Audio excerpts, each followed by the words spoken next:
মোনা বাবুকে গোসল করিয়ে তার শরীর মুছিয়ে দিয়েছে মাত্র, এর মধ্যে কলটা এলো। ওর ছোট চাচি কলটা করেছেন। মোনা রিসিভ করতে ছোট চাচি বললেন, মোনা, একটা বিষয়ে কথা বলার জন্য কল করেছি, কিন্তু বিষয়টা জটিল, তাই বলার সাহস হচ্ছে না। মোনা খানিকটা অবাক হলো। ছোট চাচি আর 8-10টা মানুষের মতো না, কম কথা বলা তার অভ্যাস। অন্য মানুষের বিষয়ে নাক গলাবার অভ্যাস তার নাই। কিন্তু তার সঙ্গে হঠাৎ ছোট চাচি কি এমন জটিল বিষয়ে কথা বলতে চান? আবার তিনি বলছেন সাহস করতে পারছেন না সে কথা বলার। মোনা বলল, চাচি বলো, কোনো সমস্যা নেই। ছোট চাচি বললেন, তোর জামাই কি বাসায়? মোনা বলল, উহু, অফিসে। কেন চাচি? ছোট চাচি খানিকটা সময় চুপ করে রইল, তারপর বলল, সে অফিসে নাই, তুই খোঁজ নিয়ে দেখ। মোনা চমকে উঠল, বলল, কি বলছো চাচি? সকালবেলা তো অফিসেই গেল। ছোট চাচি বলল, তোর বাসা থেকে অফিস কত দূরের পথ? মোনা বলল, 20 মিনিট লাগে সিএনজি করে গেলে। ছোট চাচি বলল, তুই একবার যা, এক্ষুনি গিয়ে দেখ অফিসে সে নাই। মোনা কথা বলতে পারছে না, সে আসলে কিছুই বুঝতে পারছে না। সে বলল, চাচি কি হয়েছে আমায় বলো তো। বলো চাচি। ছোট চাচি বলল, আমি যা বলেছি তুই তা কর। বলে ফোন কেটে দিলেন ছোট চাচি। মোনা কি করবে কিছু বুঝতে পারছে না। সে তার স্বামী আনিসের নম্বরে কল করল, কিন্তু নম্বর বন্ধ। কি অদ্ভুত কাণ্ড! তাড়াহুড়ো করে সে বাবুকে নিয়ে বাসা থেকে বেরিয়ে সিএনজি নিল। আনিসের অফিসে গেল। অফিসে গিয়ে সে অবাক, আনিস সত্যি অফিসে নেই। মোনা আনিসের একজন কলিগের কাছে গিয়ে আনিসের বিষয়ে জিজ্ঞেস করল, আনিস কোথায়? তার কলিগ বলল, উনি তো অফিসে আসেননি। আপনি কে? মোনা বলল, আমি তার স্ত্রী। আনিসের কলিগ যেন থতমত খেয়ে গেল। সে খানিকটা সময় চুপচাপ থাকার পর বলল, আপনার না অসুখ, হসপিটালে ভর্তি আপনি? মোনা কিছুই বুঝতে পারল না। সে বলল, মানে? কলিগ বলল, আনিস ভাই তো বলেছে আপনি হসপিটালে ভর্তি। এটা বলেই তো ছুটি নিয়েছে। মোনার চোখ কপালে উঠে গেল। সে ভাবল, এসব কি? আনিস এসব কেন করছে? আনিসের কলিগ বলল, শুধু আজ না তো, প্রায়ই আনিস ভাই আপনার অসুখের কথা বলে ছুটি নেন। গত সপ্তাহ নিয়েছিলেন। মোনার কথা বাড়ালো না, তার শরীর কেমন যেন কাঁপছে। মোনা আনিসের কলিগকে বলল, আমি যে এখানে এসেছি এই কথা দয়া করে তাকে বলবেন না। ভাই, আনিসের কলিগ তাকে আশ্বাস দিল, বলল সে আনিসকে বা আর কাউকে বলবে না। মোনা অফিস থেকে বেরিয়ে এসে আবার কল করলো আনিসকে। আনিসের ফোন এখনো বন্ধ করে রাখা। সে এবার ছোট চাচিকে কল করলো। চাচি কিভাবে জানেন আনিস অফিসে নাই তা জানা দরকার। ছোট চাচি ফোন রিসিভ করে বললেন, অফিসে নাই তাই না? মোনা বলল, নাই, অফিসে নাই। তুমি কি জানো বলো চাচি, প্লিজ বলো। ছোট চাচি বললেন, সবটা দোষ তোর মায়ের। ঘরের মেয়ে বড় হলে চোখ কান সবসময় খোলা রাখতে হয়, কিন্তু তোর মায়ের এই বোধ বুদ্ধি নেই। নাই বলেই তোর কপালে এই দুর্দিন নেমে এসেছে। মোনার শরীর কেমন যেন অবশ হয়ে আসছে। কথা বলার শক্তি সে হারিয়ে ফেলেছে।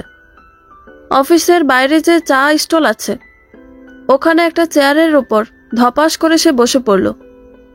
তারপর বলল, চাচি তুমি সব খুলে বলো আমায়, প্লিজ বলো, ভেঙে বলো সবকিছু। ছোট চাচি বললেন, তুই একটু ইতুকে কল দে, জিজ্ঞেস কর সে কোথায় এখন। মোনা বলল, সে তো এখন কলেজে। মায়ের সঙ্গে একটু আগে কথা হয়েছিল। মা বললেন কলেজে গিয়েছে। ছোট চাচি বললেন, হ্যাঁ কলেজেই গিয়েছে, কিন্তু কলেজের ভেতর যায়নি, আর গিয়েছে গাড়ির ভেতর। মোনা চমকে উঠল, বলল, মানে? গাড়ির ভেতর মানে? কার গাড়ির ভেতর?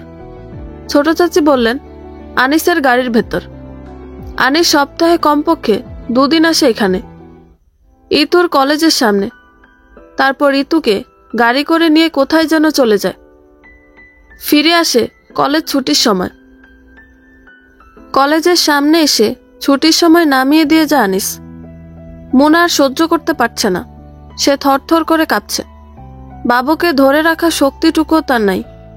সে পাশের চেয়ারটাতে বাবুকে বসিয়ে রেখে ঘামে ভেজা কপাল মুছতে মুছতে বলল, চাচি, চাচি, এসব কি সত্যি? ছোট চাচি বললেন, মারে, কপাল খারাপ হলে যা হয়, কিন্তু তোর মা একটা বেকুব। আমি আরো 15 দিন আগেই তোর মাকে এই বিষয়ে বলেছি, সাবধান করেছি। তোর মা আমার কথা কানেই তোলেনি, বরং আমার সঙ্গে বলেছে ইতুর মতো মেয়ে হয় না, ইতুকে সে ভালো করে চেনে। এছাড়া আনিস নাকি ইতুর ভাইয়ের মতো, আমি নাকি ওদের নামে অপবাদ দিচ্ছি। আমি হতাশ হয়ে তোর মায়ের কাছ থেকে ফিরে আসি। ভেবেছিলাম তোদের বিষয় নিয়ে আর নাক গলাবো না, কিন্তু আবার এইসব দৃশ্য চোখে পড়ে। আজকেও যখন এনাকে স্কুলে দিয়ে আসতে যাই, তখন দৃশ্যটা চোখে পড়ে। মোনার হঠাৎ করে মনে পড়ল, বাবু যখন তার গর্ভে, তখন ইতু তার কাছেই ছিল, তার কাজে সাহায্য করার জন্য। ওই সময় ইতুর ব্যাগে কলম খুঁজতে গিয়ে গর্ভনিরোধক পিল পেয়েছিল সে, কিন্তু সে ভেবেছিল এটা তারই, ভুল করে হয়তো ওর ব্যাগে রেখে দিয়েছে। মোনার এখন বুঝ এসেছে, ওই সময় তো তার গর্ভে বাচ্চা, তখন সে এসব পিল দিয়ে কি করবে? তাহলে এই পিল ইতুই খেত। মোনার মাথা কেমন খারাপ হয়ে যাচ্ছে। তবে তখন থেকে শুরু, ছি, ঘেন্না লাগছে মোনার। ইচ্ছে করছে নিজেকে শেষ করে দিতে। আনিস এসব কি করলো তার সাথে? কিভাবে করতে পারল? আর ইতু, নিজের আপন বোন, এক মায়ের গর্ভে তাদের জন্ম। চাচির সঙ্গে কথা শেষ করে মুনা ইতুকে কল দিল। ওর ফোন বন্ধ। আনিস, ইতু দুজনেই ওদের ফোন বন্ধ করে রেখেছে। মুনা এই মুহূর্তে কি করবে কিছুই বুঝতে পারছে না। সে তার মাকে ফোন করলো এবার, কিন্তু মায়ের কাছে এই বিষয়ে কোনো কথা না বলে সে ফোন কেটে দিল। সে ভাবল এটা খুবই জটিল একটা বিষয়। বাচ্চা এবং বোকাদের মতো আচরণ করলে তার নিজেরই ধ্বংস ঘনিয়ে আসবে, লোকে হাসবে। সে বরং ধৈর্য এবং সাহসের সাথে এটা মোকাবেলা করবে। সে একাই এর শেষ দেখবে। রাতের বেলা আনিস ফিরে এসে বাবুকে কোলে নিল, বাবুকে আদর করল। তারপর বলল, যারা চাকরি বাকরি করে ওদের জীবন কোনো জীবন না মুনা। মুনার ভেতরে রাগ, খুব দুঃখেরা ঢেউ খেলছে, কিন্তু সে খুব সহজেই এসব চাপা দিয়ে দিল। তারপর হাসি হাসি মুখ করে বলল, কেন, কি হয়েছে? আনিস বলল, দেখো না, নিজের সন্তানকে সময় দিতে পারি না, তোমাকে সময় দিতে পারি না। মুনা দুঃখ নিয়ে মনে মনে হাসল, কি মিথ্যুক, কত বড় প্রতারক এ আনিস। মুনা বলল, আমায় নিয়ে তাহলে তুমি ভাবো? আনিস বলল, তাহলে কাকে নিয়ে ভাববো মুনা? আমার জীবনে আর কেউ আছে নাকি? মুনা চুপ হয়ে গেল। ভাবলো এসব নিয়ে কথা বাড়িয়ে লাভ নেই। রাতের খাবারের পর সকাল সকালই শুয়ে পড়ল ওরা। আনিসের চোখ ভর্তি ঘুম। সে শোবার খানিক পরে ঘুমিয়ে পড়ল। কিন্তু মোনা ঘুমালো না। সে কোনোদিন আনিসের মোবাইলের দিকে আলাদা করে নজর দেয়নি, কিন্তু আজ দিল। আনিসের ফোনের লাইট হঠাৎ জ্বলে উঠতেই সে মোবাইল হাতে নিল। ইতুর মেসেজ লিখেছে, আপনার অফিসের আইডি কার্ড ভুলে রেখে গিয়েছেন। মুনার হঠাৎ কেন জানি খুব মন খারাপ হয়ে গেল।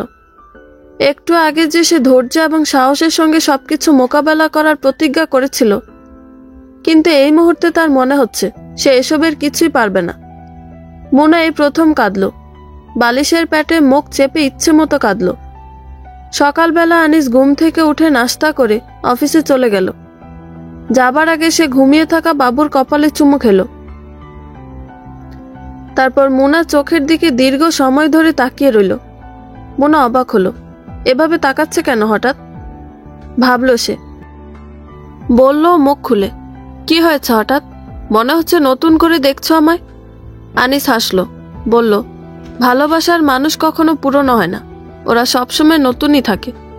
মুনা হাসার চেষ্টা করল, শুকনো হাসি হেসে বলল, আচ্ছা। আনিস চলে গেল।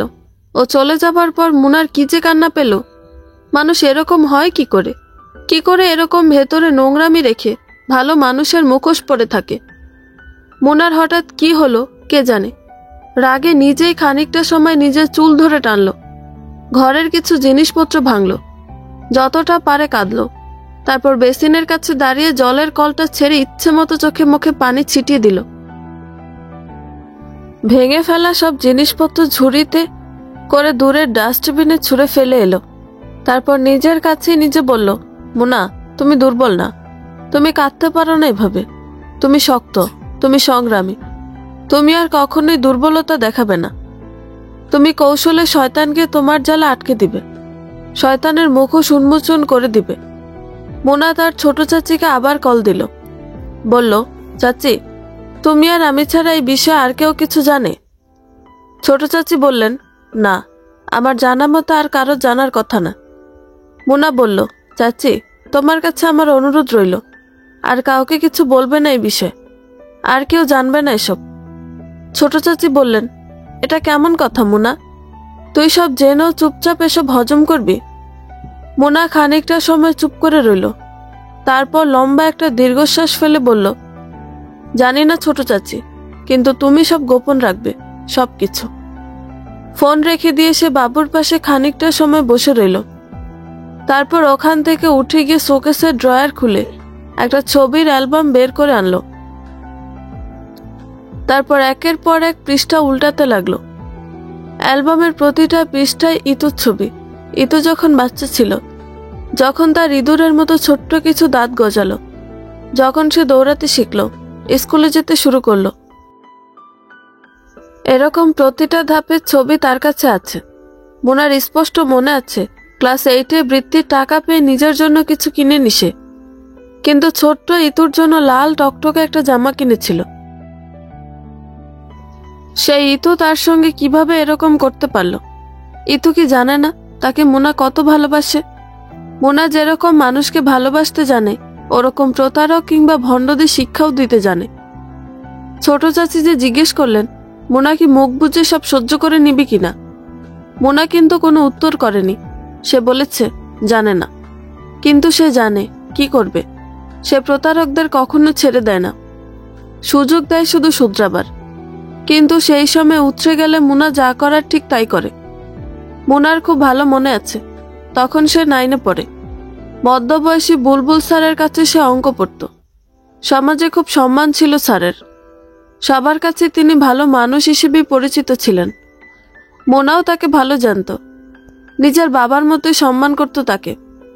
কিন্তু কোনো একদিন এক সুযোগে মোনার শরীরে হাত দিয়েছিল বুলবুল স্যার। মোনা ভেবেছিল এটা ভুলে হয়েছে, কিন্তু দ্বিতীয়বারেও ঘটল একই ঘটনা। মোনা তখনও ভাবল ভুলে হয়েছে। এরপর তৃতীয়বার যখন একই ঘটনা ঘটল, তখন মোনা বিষয়টাকে সাধারণভাবে নিল না, কিন্তু 8-10টা মেয়ের মতো সঙ্গে সঙ্গে খারাপ প্রতিক্রিয়া দেখালো না। সে স্যারকে আরো সুযোগ করে দিল, নিজে ইচ্ছে করে স্যারের কাছে বসলো, স্যারের মুখের দিকে তাকিয়ে মুচকি হাসলো। তারপর ছোট্ট একটা চিরকুট দিয়ে গেল স্যারকে, লিখল, আজ রাত ঠিক 2টা বাজে পুকুর পাড়ের আমতলায় সে দেখা করবে।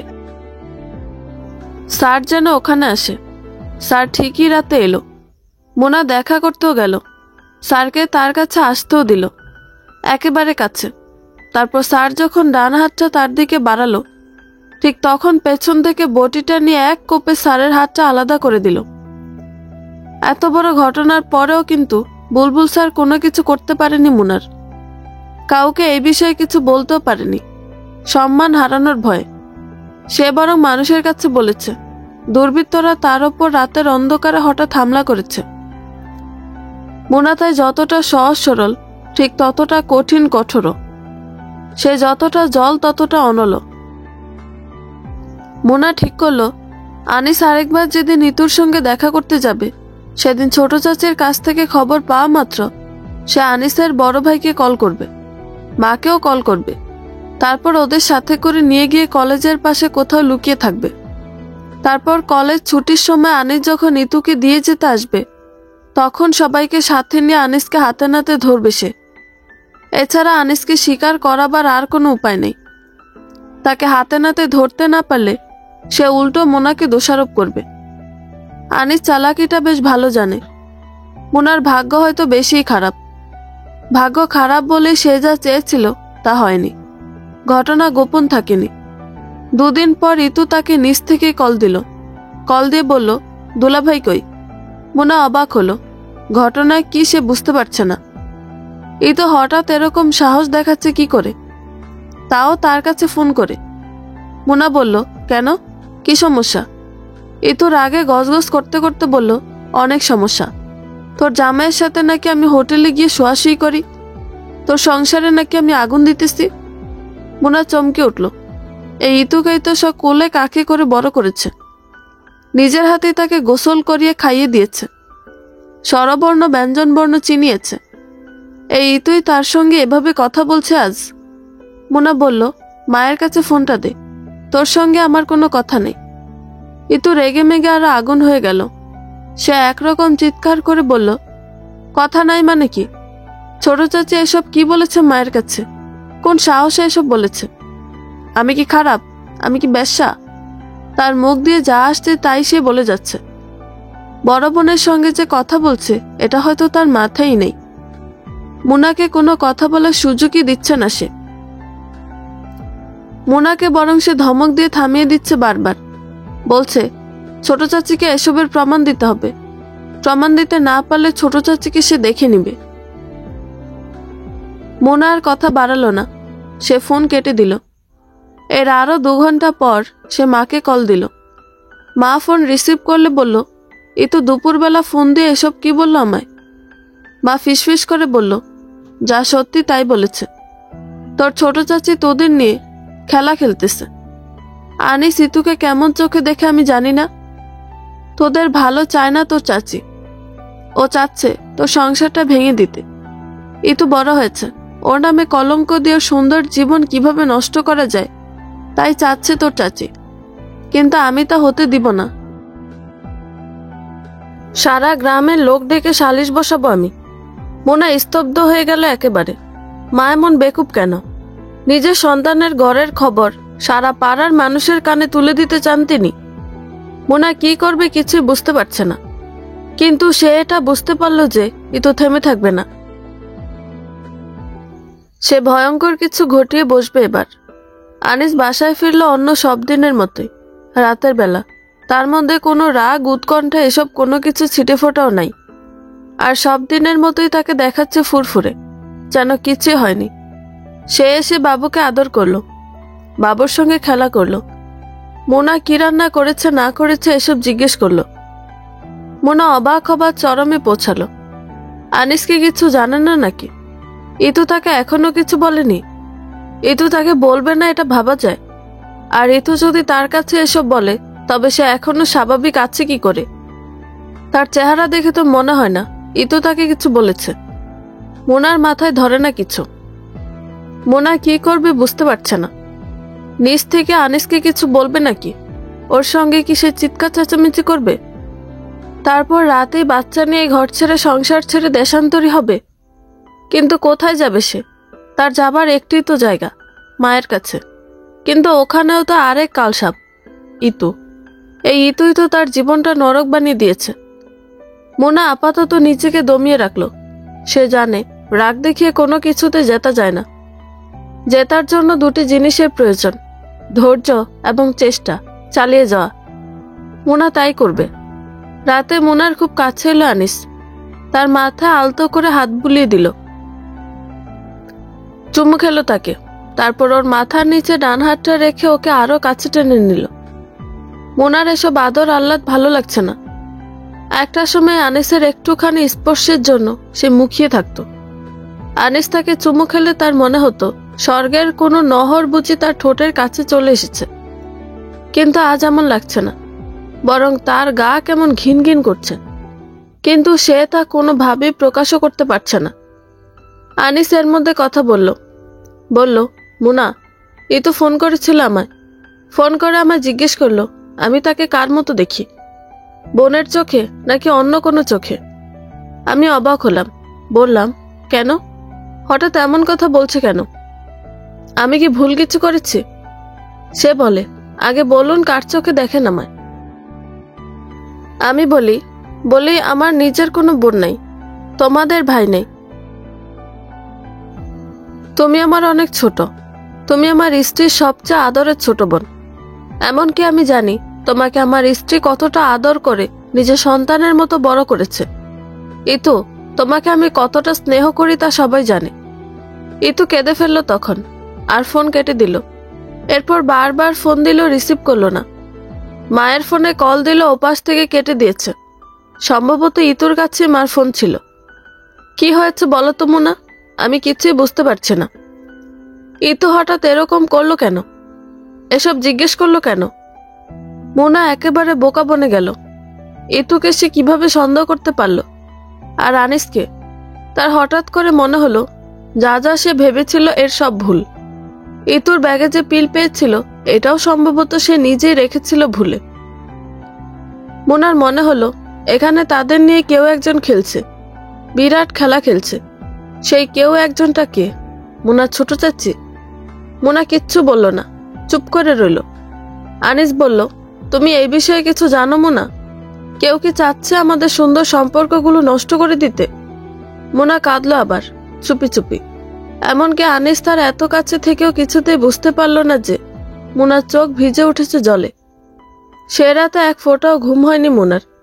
সে রাতভর ভাবল, কি থেকে কি হচ্ছে তার বুঝে আসে না। কোনটা সত্য কোনটা মিথ্যা সে জানে না। সে দ্বিধায় ভোগে। আল্লাহর কাছে বলে, কেন এমন মুসিবত নেমে এলো তার সুন্দর জীবনে। এর পরদিন সারাটা দিন কেমন অবসন্ন হয়ে পার হয় তার। কিচ্ছু খেতে ইচ্ছে করে না তার, কিচ্ছু করতে ইচ্ছে করে না। এভাবে 2টা দিন যাওয়ার পর হঠাৎ করে ছোট চাচি ফোন করে। মোনা রিসিভ করলে চাচি যে কথাগুলো বলেন তা শুনে মোনা স্তব্ধ হয়ে পড়ে। চাচি বলেন, মোনা, আমারে তুই খুব বিশ্বাস করস তাই না রে? মোনা বলল, হ্যাঁ করি চাচি, বিশ্বাস করি। ছোট চাচি এবার বলেন, মাঝে মধ্যে বিশ্বাসযোগ্য মানুষেরাও শয়তানের ধোকায় পড়ে বিশ্বাসের অবমূল্যায়ন করে। তোর এই বিশ্বাস আমি ধরে রাখতে পারি নাই রে মা। তোদের সুখ আমার গায়ে সয় নাই। তোদের সুখ দেখে আমার হিংসা হয়েছিল। তাই আমি ইতু আর আনিসের নামে অপবাদ ছড়াই দিছিলাম মা। কিন্তু এখন আমি বুঝতে পারছি এটা খারাপ করেছি আমি মা, খুব খারাপ করেছি আমি। মোনা চাচিকে তেমন কিছুই বলল না, চুপ করে কানে ফোন ধরে রাখলো শুধু। চাচি আবার কথা বলেন, ইতু আনিসের সঙ্গে এমন কিছুই করেনি, সব বানিয়ে বলেছি আমি। ইতুর মতো ভালো মেয়ে হয় না। মোনার এসব আর শুনতে ইচ্ছে করে না। ছোট চাচিকে রাগে অনেক কিছু বলতে ইচ্ছে করে তার, কিন্তু বলে না। ফোন কেটে দিয়ে অবসন্ন হয়ে খাটের একপাশে জড়সড় হয়ে বসে থাকে।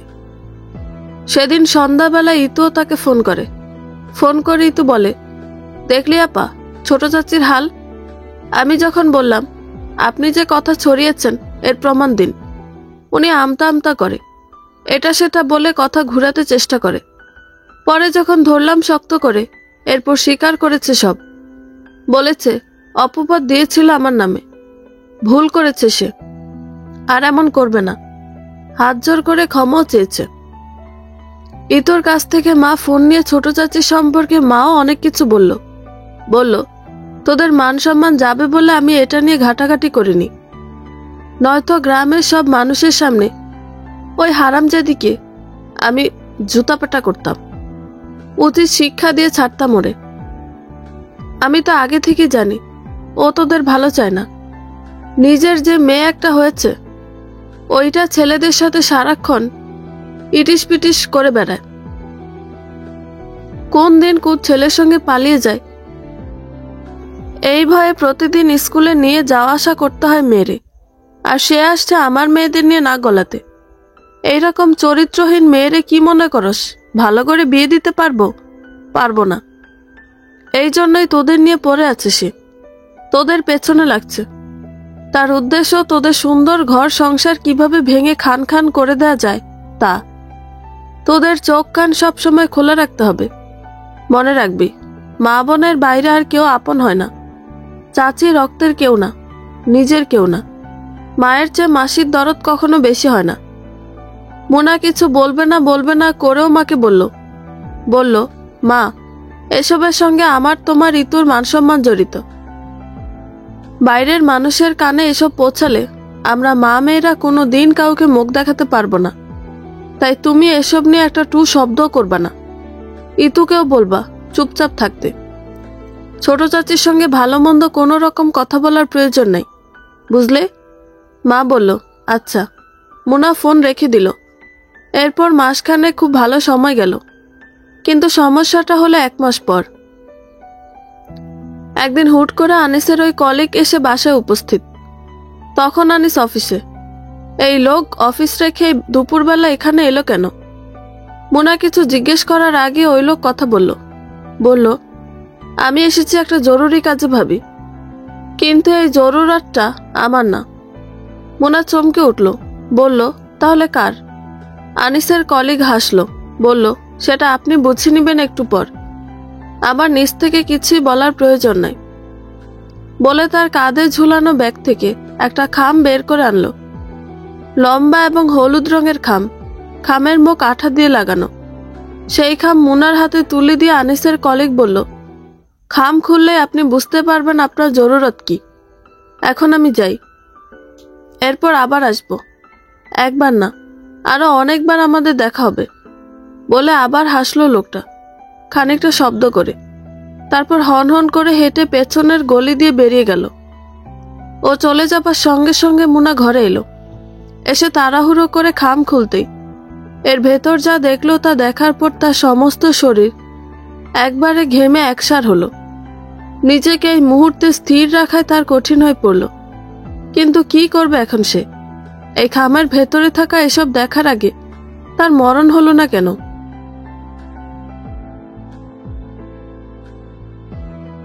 খামের ভেতর থেকে জিনিসগুলো ঢেলে বিছানায় রাখলো মুনা। 1-2 না, 38টি ছবি প্রিন্ট করে আনা। সবগুলো ছবি আনিস এবং ইতুর। ছবিগুলো স্বাভাবিক না, সবগুলোই ওদের অন্তরঙ্গ মুহূর্তের। এবং এইসব ছবি একদিনের না, এক জায়গায়ও তোলা না, বিভিন্ন জায়গায়। ছবি দেখে বোঝা যায় বিভিন্ন গেস্ট হাউস থেকে ধারণ করা এসব ছবি। আজকাল এসব ছবি এডিট করে বসানো যায়।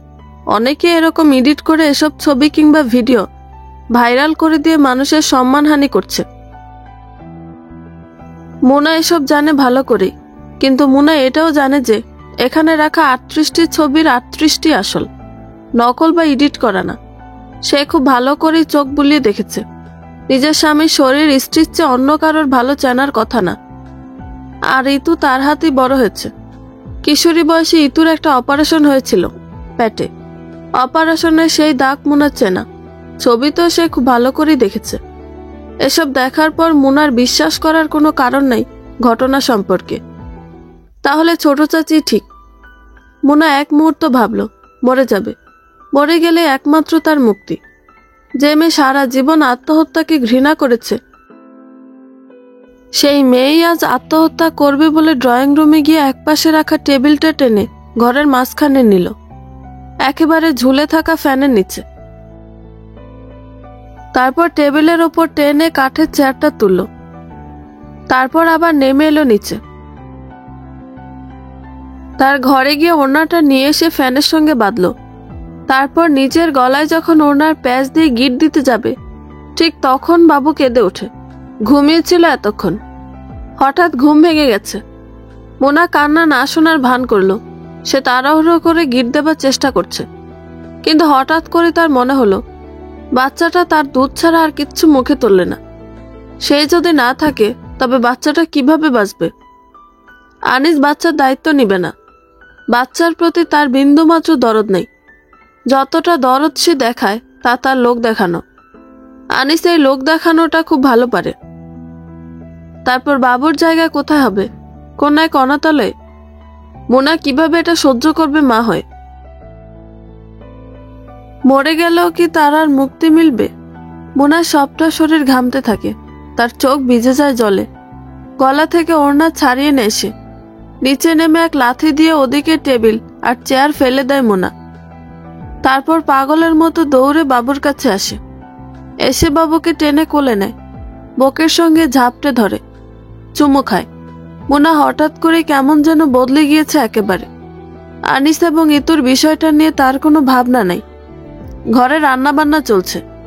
আনিসের সঙ্গে রাগ অভিমান কোনো কিছুই নেই। এমনকি গত রাতে আনিস তার কাছে এলো, সে বাধা দিল না। হঠাৎ করে মুনার এই বদলে যাওয়ার কারণ কি? সে তো মানুষ, কোনো মানুষই এমন পরিস্থিতিতে স্বাভাবিক থাকতে পারবে না, কিন্তু সে থাকছে কিভাবে? নাকি এই যে স্বাভাবিকতাই সবচেয়ে বড় অস্বাভাবিকতা? শুনেছি ঝড়ের আগে পৃথিবী কেমন শুনশান নীরব হয়ে ওঠে, একটু বেশি শান্ত হয়ে ওঠে প্রকৃতি। মোনাও তো প্রকৃতির সন্তান, তবে কি সেও বিরাট ঝড় তুলতে যাচ্ছে? যদি ঝড় তুলেই, তবে সেই ঝড়ে কার ক্ষতি করবে? তার নিজের নাকি আনিস ইতুর? আর আনিসের যে কলিগ, ওর বিষয়টা কি হবে? ওই লোক কিভাবে সংগ্রহ করলে এসব ছবি? কিভাবে সম্ভব হলো এসব গোপন ছবি ধারণ করা? আচ্ছা, এই ছবিগুলো নিয়ে সে এখানে এলো কেন? মোনাকে এসব ছবি দিল কেন? কি চায় সে? মোনার উপকার করতে চায় সে? মোনার আপাতত এসব নিয়েও ভাবনা নাই। সে বরং হাসি খুশি থাকে, আনিসের সঙ্গে আরো বেশি করে ভাব করে। কেন এমন করছে সে কে জানে। সপ্তাহখানেক পর এক দুপুরে আনিসের কলিগ আবার আসে। মোনা বলে, কেন এসেছেন আপনি? আবার কেন এসেছেন এখানে? আনিসের কলিগ বলল, এক গ্লাস পানি দিন, ঠান্ডা পানি, তারপর বাকিটা বলছি। মোনার ইচ্ছে করছে না পানি দিতে, তবুও গ্লাসে করে পানি এনে ওর হাতে তুলে দিল। লোকটি গ্লাসের সবটুকু পানি শেষ করে তারপর বলল, ছবিগুলো তো দেখেছেন, এবার অন্য কিছু দেখাবো। আমার কাছে ভিডিও আছে, বলে কেমন করে যেন হাসলো লোকটা। সে হাসিটা কেমন যেন বিচ্ছিরি লাগলো মোনার কাছে। মোনা হ্যাঁ না কিছু না বললেও লোকটি একটা ছোট্ট কৌটা এগিয়ে দিল মোনার দিকে। মোনা সেটা হাতে নেওয়ার পর লোকটা বলল, এর ভেতর একটা মেমোরি আছে, এখানে সেভ করা আছে সবগুলো ভিডিও। মোনা বলল, এসব কিভাবে পেয়েছেন আপনি? লোকটা সম্ভবত এরকম বিচ্ছিরি করে হাসার অভ্যেস।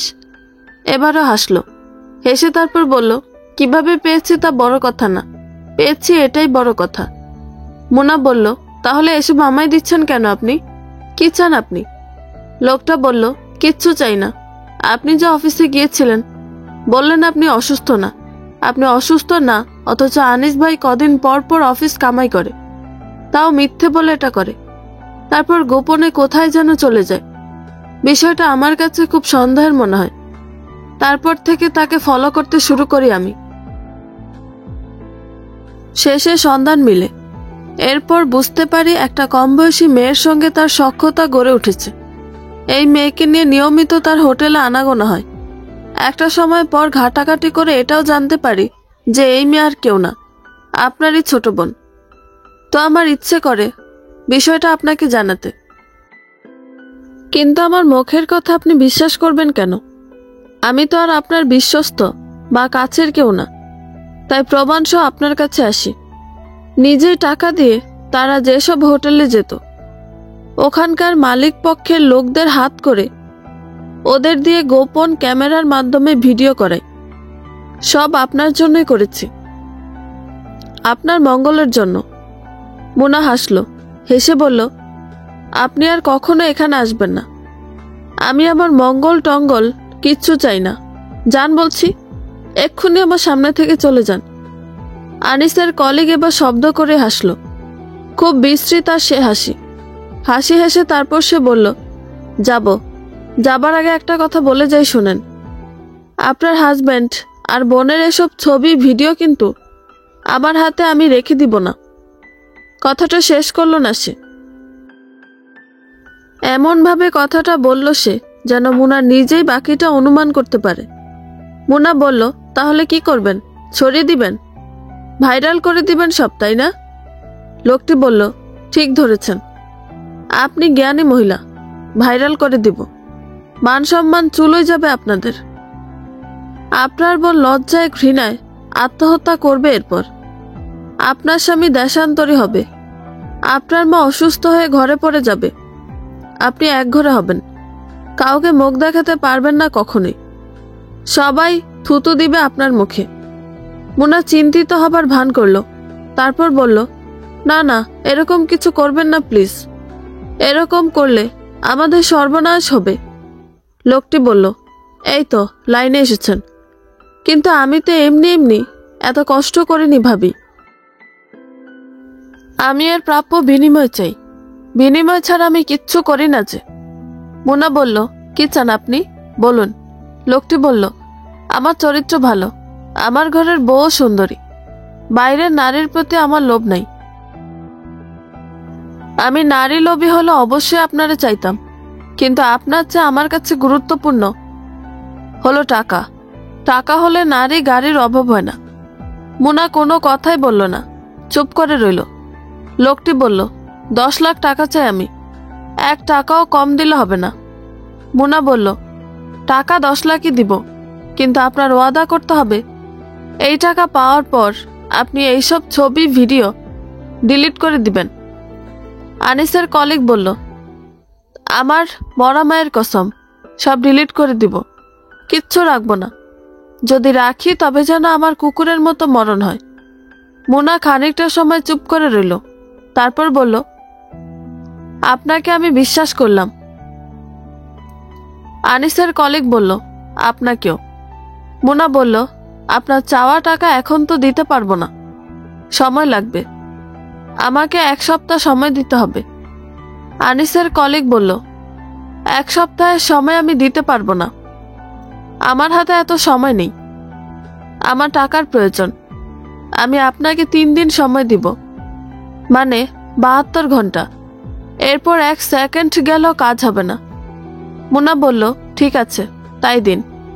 আনিসের কলিগ চলে গেল।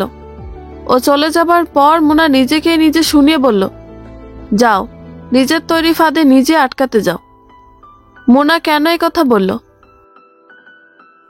সে কি সত্যি ফাঁদ পেতে রেখেছে আনিসের কলিগের জন্য? কিভাবে তৈরি করেছে সে এই ফাঁদ? এরপর কটা দিন গেল অস্থিরতার মধ্যে, মুনার নয়, আনিসের। আজকাল আনিসকে কেমন যেন বিষণ্ণ দেখায়, ভীত সন্ত্রস্ত দেখায়।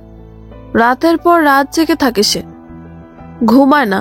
মুনা প্রথমে বিষয়টা পাত্তা দিল না, কিন্তু দিন দিন যখন আনিসকে এমন বিষণ্ণ দেখতে লাগলো, তখন ভাবল, ওর হঠাৎ কি হলো? ইতুর সঙ্গে কি ঝামেলা হয়েছে, নাকি অন্য কিছু?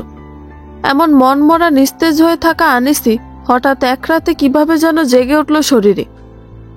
মুনাকে আবার কাছে টেনে নিল সে। মুনা আনিসের ভাবসাব কিছু বোঝে না, বুঝতে চায়ও না সে। কিন্তু পরদিন সকালবেলা আনিস বেরিয়ে যাবার পর ওয়াশরুমে গিয়ে সে খেয়াল করল, তার কোমরে আলমারির চাবিটা যেভাবে সে বেঁধে রেখেছিল সেভাবে বাঁধা নেই। এই বাঁধনটা অন্যরকম। আর মুনা জানে আনিস এভাবেই রশিতে গিট দেয়। মুনার চিন্তা এলো মাথায়, তবে আনিস বিনা কারণে রাতের বেলায় তাকে কাছে টানেনি। চাবি নিয়ে আলমারি খুলে সে কিছু একটা করেছে, কিন্তু সেই কিছুটা কি? মুনা তাড়াহুড়ো করে আলমারিটা খুলল। সবার আগে আলমারির 3 নম্বর ড্রয়ারটা খুলল। ব্যাগটা ঠিক মতোই আছে, কিন্তু এর ভেতরটা একেবারে খালি, একটা নোটও নাই। 15 লাখ টাকা ছিল এখানে, সবগুলোই নিয়ে গিয়েছে আনিস। ওর উদ্দেশ্য কি আসলে? কি করবে অত টাকা দিয়ে? মুনার হঠাৎ করে মনে হলো আনিসের কলিগের কথা। আনিসের কলিগই এসবের মূল হোতা। সে একই ছবি আর ভিডিও দেখিয়ে আনিসের কাছ থেকে টাকা আদায় করেছে। আনিস নিজের মান সম্মান টিকিয়ে রাখতে গিয়ে নিজের সর্বস্ব বিলিয়ে দিয়েছে অবশেষে। মুনা এতেও বিচলিত হলো না। সে জানে তাকে কি করতে হবে। তার ভাবনা মতো যদি সবকিছু ঘটে, তবে আনিসের কলিগের নাকে বড়শি লাগিয়ে ঘুরাতে পারবে মুনা। কিন্তু তার ভয়টা অন্য জায়গায়। ভয়টা ইতুকে নিয়ে। মুনার কাছে টাকা না থাকলে অলংকার ছিল। আনিসের কলিগ জানতো মুনার কাছে টাকা চাইলে অলংকার বিক্রি করে হলেও টাকা দিতে পারবে। আনিসের কাছে চাইলে তো টাকা পাবেই, পেয়েছেও। কিন্তু ইতুর কাছে তো অর্থ অলংকার কোনোটি নেই। তার আছে রূপ, আছে সৌন্দর্য। আনিসের কলিগ ইতুর কাছে ইতুকেই চাইবে। মুনা মানুষের চোখ দেখলে মানুষ চিনতে পারে। এই লোকের চরিত্র সুবিধার না। মুনা কিভাবে ফিরাবে এই বিপদ থেকে ইতুকে? যদিও মুনার জীবনে অন্ধকার নামিয়ে দিয়েছে আনিস, ইতু, তাদের প্রতি তার অসম্ভব রকমের ক্রোধ। সে এদের কখনোই ক্ষমা করবে না। কিন্তু তাই বলে বাইরের কোনো মানুষ তার নিজের বোনকে শিকার বানাবে? এটা কি সে মেনে নিবে? অন্যরা পারলেও মুনা এটা কিছুতেই মেনে নিতে পারবে না। কিন্তু কিভাবে সে এই সমস্যার সমাধান করবে? ইতুকে কিভাবে বাঁচাবে ওই শয়তানের হাত থেকে। মোনা একবার ভাবলো ইতুকে কল দিয়ে সতর্ক করে দিবে, বলবে সব খুলে, কিন্তু সে ফোন দিল না। তার হঠাৎ মনে হলো ইতুকে কিছু বলতে গেলে হিতে বিপরীত হবে। ইতু এখন তাকে প্রতিদ্বন্দ্বী ভাবছে। তাদের দুজনেরই লক্ষ্যবস্তু আনিস। সমস্যাটা এখানে, ইতুর বয়সটা এখনো কম, জেদ বেশি। মোনা আনিসের কলিগকে ফোন দিতে চেয়েছিল, কিন্তু তার কাছে নম্বর নেই। তাই তাকে পুরো 3 দিন অপেক্ষা করতে হলো। পুরো 3 দিন পর আনিসের কলিগ তার বাসায় এলো। মোনা আগে থেকে নিজেকে তৈরি করেছে। দীর্ঘ দিন পর সে সেজেছে। মোনা জানে সে এখন যা করবে তা খারাপ কাজ, কিন্তু এছাড়া কোনো উপায় যে নাই। মোনাকে এভাবে দেখে হা করে খানিকটা সময় আনিসের কলিগ তাকিয়ে রইল। মোনা মিষ্টি করে হাসল। লোকটি বলল, মহসিন আহমেদ নারী লোভী না, এইসব সাজগোজ করে লাভ নাই। আমার টাকা দিন, টাকাই আমার সব। এক্ষুনি আমার টাকা আমায় বুঝিয়ে দিন। মোনা হাসল, বলল, মহসিন আহমেদ নারী লোভী কিনা তা জানি না, কিন্তু এটা তো জানি মহসিন আহমেদ একটা। মোনা কথা শেষ করলো না, শব্দ করে হেসে উঠল। মহসিন বোকার মতো তাকিয়ে রইল। বলল, মহসিন আহমেদ কি? বলুন মহসিন আহমেদ কি? মোনা মহসিনের একেবারে কাছে এলো। তারপর মুখটা ওর মুখের কাছে নামিয়ে এনে বলল, মহসিন আহমেদ একটা না পুরুষ। বলে আবার অট্ট হাসি হাসল। মহসিনের শরীর রাগে পুড়ে যাচ্ছে, মাথা খারাপ হয়ে যাচ্ছে ওর। একটা সামান্য মেয়ে তার পৌরসত্ব নিয়ে প্রশ্ন তুলছে, তাকে নিয়ে তাচ্ছিল্যের স্বরে হাসছে। সে দেখিয়ে দিবে সে আসলে কি। মহসিন নিজের রাগের কাছে অথবা অদম্য কামের কাছে হেরে গেল। সে ধরা দিল মুনার পাতানো জালে। মুনা তার সতীত্ব বিসর্জন দিল না, কিন্তু প্রয়োজনে যতটা কাছে টেনে নিতে হয় তা নিল। মুনার আসলে ছবি তোলার প্রয়োজন ছিল, একটু ভিডিও করে রাখার প্রয়োজন ছিল, তাও করল। কিন্তু মহসিনের এইটুকু তো হয় না। আপাতত তার টাকার প্রতি আর মোহ নেই। টাকার প্রতি মোহ ডুবে গিয়েছে। তার মোহ সবটুকু এবার মোনার প্রতি। কিন্তু মোনাকে পাওয়া কি এত সহজ? আগেই বলেছি মোনা সহজ, কিন্তু সে কঠিন হতো জানে। মোনা তার ভুবন বোলানো হাসি দিয়েই আপাতত শান্ত করল মহসিনকে। তারপর বলল, সবকিছুর জন্য সময় প্রয়োজন। তুমি আমার নম্বর নাও, হোয়াটসঅ্যাপে নক দিও গিয়ে। আমাদের নিয়মিত কথা হবে এখন থেকে। শোনো, আনিস কিংবা ইতুকে নিয়ে আমার কোনো রকম মাথা ব্যথা নেই। তুমি ওদের ছবি ভিডিও নিয়ে যা তা করতে পারো। আমি নিজেই কুলহারা। আনিস আমার সঙ্গে যেরকম প্রতারণা করেছে, আমিও তার সঙ্গে ঠিক সেরকম প্রতারণা করব। আনিস যেভাবে ইতুর কাছে নিজেকে সমর্পণ করেছে, তেমন করে আমিও তোমার কাছে সমর্পণ করব। মহসিন গলে যায় একেবারে। তার ভেতর তারুণ্যেরা দৌড়াতে থাকে। নারী বুঝি এমনই হয়, ভালোবাসলেও সবচেয়ে বেশি এরাই বাসতে জানে। ছলনা করলেও সবচেয়ে বড় ছলনা এরাই করতে জানে। কিন্তু মহসিন তার সামনে আসন্ন বিপদ সম্পর্কে বিন্দু মাত্র ধারণা করতে পারল না। আনিস আনিসের মতোই চলতে লাগলো। সকালবেলা বেরিয়ে যায়, সন্ধ্যার পর ফেরে। মুনার জন্য এসব নিয়ে সত্যিই কোনো রকম মাথা ব্যথা নেই। আনিসকে নিয়ে সে আর মাথা ঘামায় না। সে এখন ব্যস্ত থাকে মহসিনকে নিয়ে। মহসিন বেটা অফিস কামাই করা শুরু করেছে এবার। মুনা কিন্তু এবার মহসিনের সঙ্গে বাইরে বেরোতেও শুরু করেছে। বিভিন্ন উদ্যানে গিয়ে বসে থাকে তারা। ছবি তোলে, ছোট্ট ছোট্ট ভিডিও করে। তার প্রতি মহসিনের দুর্বলতা বাড়তে থাকে দিন দিন। মহসিন তার মনের কথা মুনাকে বলে বলে তার নিজের স্ত্রীকে আর তার ভালো লাগে না। সবসময় নাকি কারণে অকারণে চিৎকার চেঁচামেচি করে স্ত্রী, মেজাজ দেখায়, শরীরে ঠিক নেই, বুড়িয়ে যাচ্ছে, আরো কত কথা।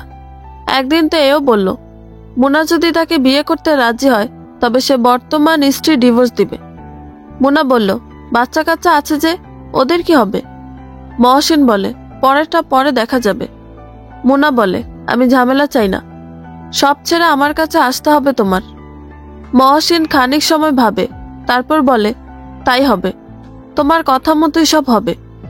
মোনা আসলে বুঝতে পারে না মহসিন অভিনয় করছে নাকি সব মনের কথা বলছে, কিন্তু এটা সে বুঝতে পারে যে মোনাকে তার পেতেই হবে। মোনার ছলনায় সে ভুলেছে। সমস্যাটা হলো 15 দিন পর আনিসের নজরে এসেছে বিষয়টা।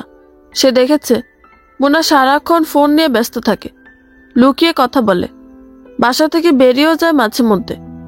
আনিসের ঋতুর প্রতি মনোযোগ হুট করেই কমে আসে। তার ভেতরে কেমন যেন আগুন জ্বলতে থাকে। মোনা কোথায় যায়, কার কাছে যায়, লুকিয়ে কার সঙ্গে এত কথা বলে, এসব ভাবতে ভাবতেই তার দিন যায়। পেরেশান হয়ে ওঠে সে ঠিক করে এখন থেকে মোনার দিকে নজর রাখবে, সব দেখবে সে। দুধের একটা বাচ্চা রেখে নষ্টামি করার পরিণাম সে দেখিয়ে ছাড়বে মোনাকে। মোনা নিজেও বুঝতে পেরেছে, আনিস সব বুঝে গিয়েছে। মোনা মূলত এটাই চেয়েছিল, আনিস সব জানুক, বুঝুক। নিজে যেভাবে পুড়েছে সে আনিসকেও পুরাতে চায় সেভাবে। মোনা এই কদিনে মহসিনের সবকিছু জেনে গিয়েছে। স্ত্রীর নম্বরটাও তার ফোন থেকে খুব কৌশলে নিয়ে এসেছে। এরপর সে একদিন মহসিনকে নক করল। তারপর মহসিনের স্ত্রীর নম্বরটা লিখে বলল, এটা তোমার স্ত্রীর নম্বর তাই না? মহসিন সম্ভবত বোকা বনে গিয়েছিল, তাই দীর্ঘ সময় পর জবাব দিল, বলল, এই নম্বর কোথায় পেয়েছ? এটা তো আমার স্ত্রীর না, আমি চিনি না এই নম্বর। মোনা হাসল, বলল, আচ্ছা, নম্বর জারি থাকুক, এটা কোনো বিষয় না। বিষয় হলো এই নম্বরে আমি কিছু ছবি আর ভিডিও পাঠাবো মহসিন। মহসিন বলল, কিসের ছবি, কিসের ভিডিও? খুব অস্থির হয়ে উঠল মহসিন। মোনা বলল, দেখতে চাও? মহসিন সঙ্গে সঙ্গে বলল, চাই, দেখতে চাই। মোনা কয়েকটা ছবি দিল, যেখানে মহসিনের খুব কাছে সে, মহসিনকে পেছন থেকে জড়িয়ে ধরে রেখেছে সে। ভিডিও দিল একটা, যেখানে মহসিন বলছে তার স্ত্রী বুড়িয়ে যাচ্ছে, তার আর ভালো লাগে না স্ত্রীকে, সে তালাক দিবে তার স্ত্রীকে, আর মোনাকে বিয়ে করতে চাইছে।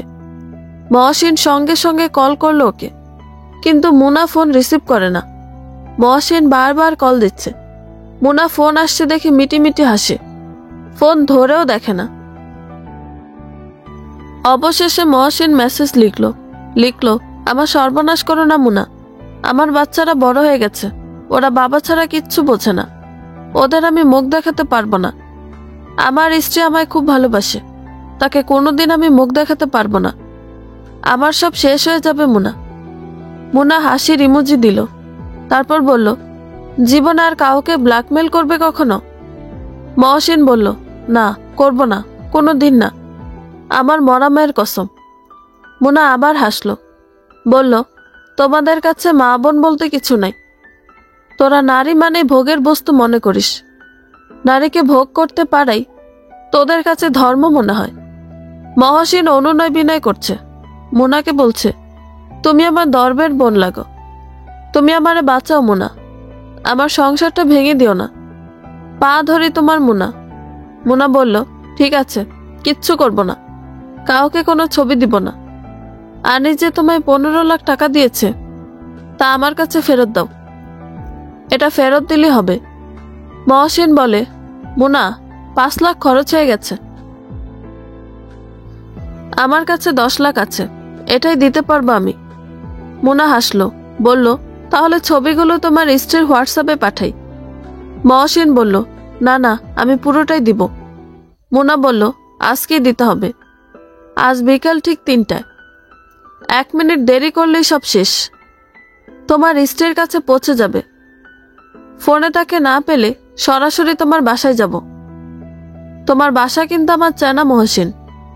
মহসিন ভয়ে থরথর করে কাঁপছে। সে বলল, তুমি যা চাও তাই হবে, 3টার 1 মিনিটও বেশি দেরি হবে না। মোনা জায়গা বলে দিল, ওখানে নিয়ে আসতে হবে। সতর্ক করে দিল মহসিনকে, বলল, চালাকি করলে তোমাকেই পস্তাতে হবে, সুতরাং কোনো রকম চালাকি না করে টাকা নিয়ে আসো। মহসিন বলল, আসবে। মোনাও জানে মহসিন আসবে, সত্যি সত্যি আসবে।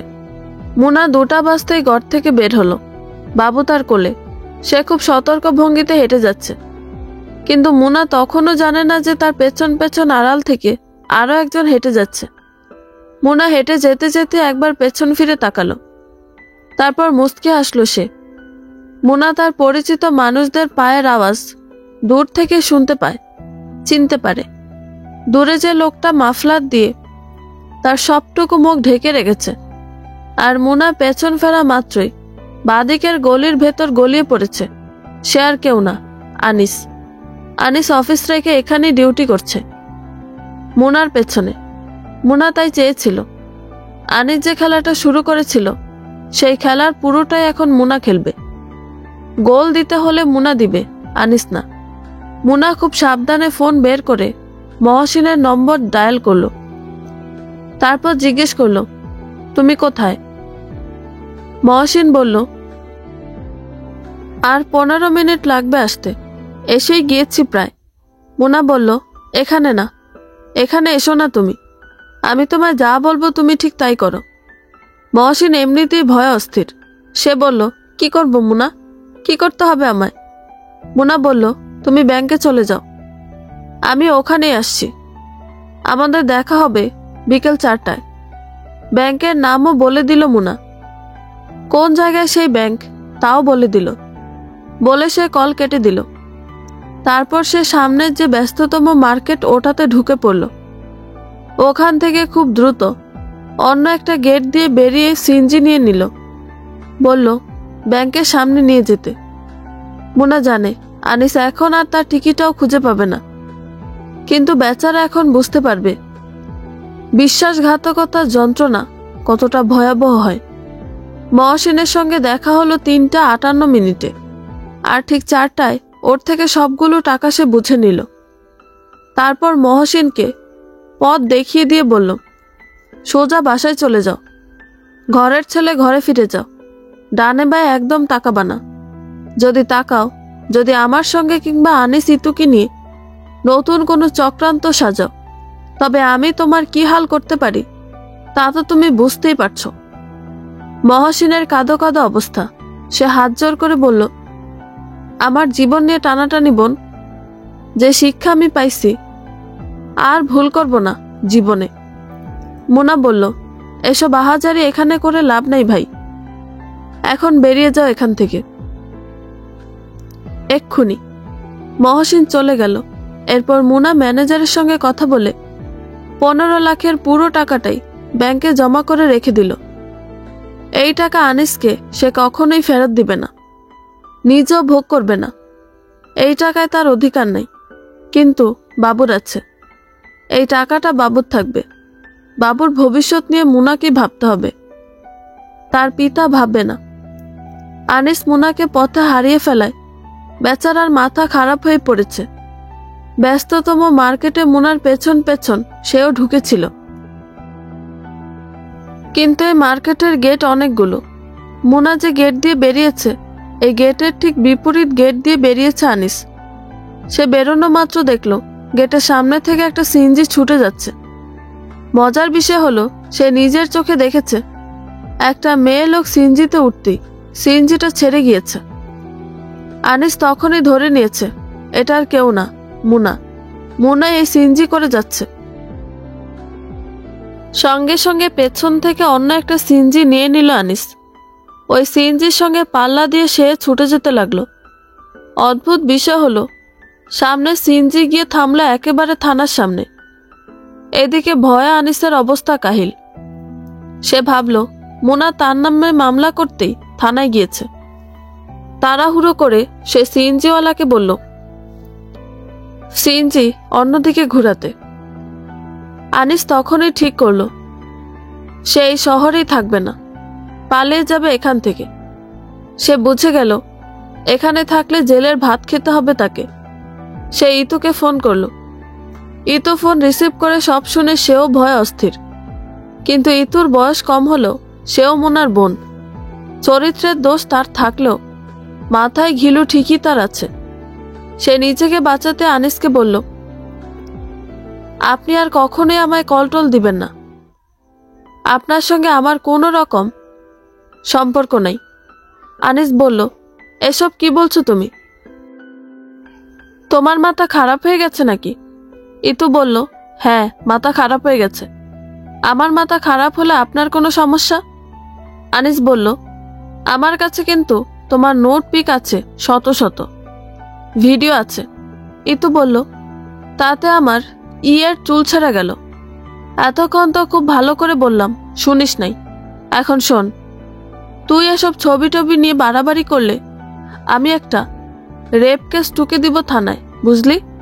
তখন তোর এইসব ব্ল্যাকমেল করা তোর ইয়ে দিয়ে বেরোবে। আনিসের অবস্থা ভয়ে আরো শোচনীয় হয়ে পড়ল। সে সিএনজিতে বসে থরথর করে কাঁপছে। কি ভয়াবহ রকমের বিপদে সে পড়েছে। এই মুহূর্তে তার বাঁচার একমাত্র উপায় হলো মোনার কাছে সব স্বীকার করা, মোনার পা ধরে ক্ষমা চাও। মোনা দরদি মেয়ে, তার কাছে সব স্বীকার করে ক্ষমা চাইলে সে বুঝবে, বাবুর কথা ভেবে হলেও তাকে ক্ষমা করবে। কিন্তু এই সুযোগ কি সে পাবে? মোনা তো থানায় গিয়েছে, হয়তো এতক্ষণে পুলিশ নিয়ে আসছে, একটু পরেই তাকে পুলিশ দিয়ে ধরিয়ে দিবে। সে ধরা পড়ে গেলে তো সবই শেষ। আনিস নিজেকে নিজে ধিক্কার দিতে লাগলো, বলতে লাগলো, পাপ তো শখ করেই করলে, এবার বোঝো পাপের পরিণাম কি হতে পারে। মোনা বাসায় ফিরতে ফিরতে সন্ধ্যা হয়ে গেল। ফিরে এসে ফ্রেশ হয়ে সে রাতের খাবার তৈরি করলো। তারপর এক কাপ চা নিয়ে বসলো। মাথা ধরেছে খুব, তার মন খুব বিষণ্ণ, ভেঙে পড়েছে খুব। তখন সে ফোন হাতে নিয়ে রবীন্দ্রনাথের ওই গানটা চালিয়ে দিল। আমি অকৃতি অধম বলেও তো কিছু কম করে মরে দাওনি, যা দিয়েছ তারই অযোগ্য ভাবিয়া কেড়েও তো কিছু নাওনি। সে রাতে আনিস বাসায় ফিরল না। মোনা অবাক হলো, কেন ফিরল না সে? কোথায় গিয়েছে আনিস? রাত 11টার দিকে আনিসের নম্বরে কল করলো মোনা। তার নম্বর বন্ধ করে রাখা। মোনা ফোন রেখে বাবুর কাছে এলো। রাজপুত্রের মতো চেহারা হয়েছে ছেলেটার, চুলগুলো কেমন রেশমের মতো তুলতুলে, কি মিষ্টি করে যে হাসে ছেলেটা। এখন ঘুমোচ্ছে বাবু, ঘুমালেও তার মুখ হাসি হাসি থাকে। বাবুর দিকে এক দৃষ্টিতে দীর্ঘ সময় ধরে তাকিয়ে রইল মোনা। তারপর ওর মাথায় গালে হাত বুলিয়ে দিতে দিতে বলল, তোমাকে আমি মানুষের মতো মানুষ করে গড়ে তুলব ছেলে, তোমার বাবার ছায়া তোমার ওপর পড়তে দিব না। মোনার হঠাৎ করে মনে হলো মায়ের সঙ্গে কথা বলা উচিত। সে মোবাইল নিয়ে মায়ের নম্বরে ডায়াল করলো। রিসিভ করলে মোনা বলল, তুমি ইতুর থেকে একটু আড়ালে যাও, কথা আছে তোমার সাথে। মা আড়ালে গেলে সে বলল, তুমি জানো তোমার মেয়ে কি কি করেছে? তার মা বলল, কি করেছে? মোনা বলল, আমার সংসারটা পুড়িয়ে ছাই করে দিয়েছে, আমার সুন্দর জীবনটা নষ্ট করে দিয়েছে। মোনার গলায় রাগ এবং একই সাথে বেদনা।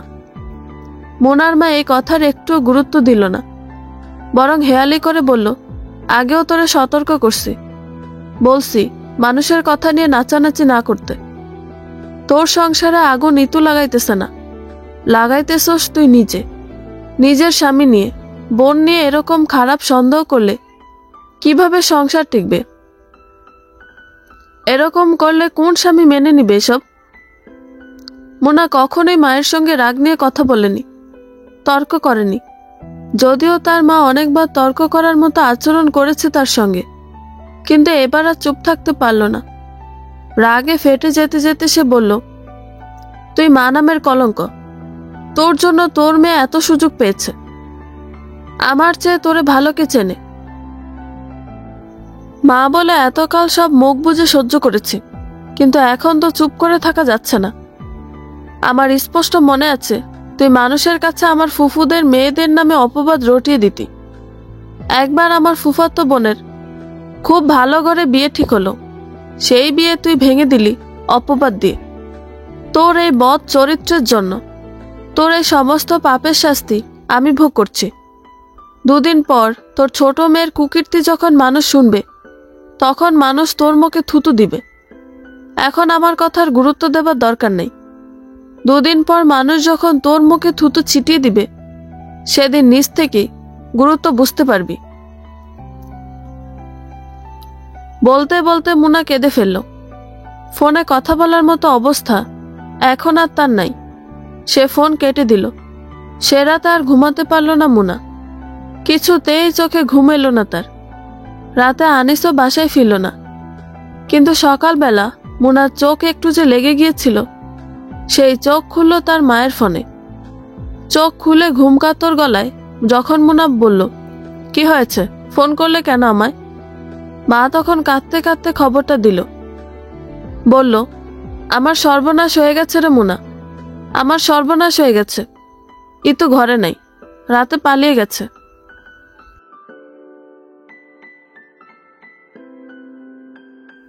মুনার মাথায় যেন আকাশ ভেঙে পড়ে।